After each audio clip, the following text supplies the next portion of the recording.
এ কথা তো প্রায় আমরা সকলেই জানি যে মাতা সীতার জন্ম হয়েছিল স্বয়ং ভূমির গর্ভ থেকে। তবে এখন যদি আমি এ কথা বলি যে মাতা সীতা স্বয়ং রাবণের স্ত্রী মন্দাদরীর সন্তান ছিল, তাহলে কি তোমরা সেটা বিশ্বাস করবে? একবার রাবণ অনেক মহাঋষিদের হত্যা করেছিলেন এবং তাদের শরীরে সেই রক্ত একটি কলসে ভরে তিনি তার মহলে নিয়ে আসেন। মন্দাদরীকে কথা না জানিয়েই তিনি সেই কলস মহলের মধ্যেই রেখে দেন।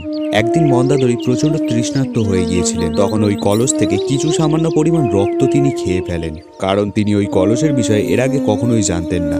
তবে এরপর সেই রক্ত পান করার সাথে সাথেই তিনি গর্ভবতী হয়ে যান এবং কিছু সময়ের মধ্যেই তিনি প্রসব করেন এক ফুটফুটে সুন্দর কন্যাকে। সেই কন্যাই ছিলেন মাতা সীতা। তিনি রাবণের ভয়ে সেই কন্যাকে এক সিন্ধুকে ভরে ভূমির গর্ভে রেখে দেন। পরবর্তীকালে এই কন্যাকেই রাজা জনক নিজের কন্যা রূপে ভূমির গর্ভ থেকে পান।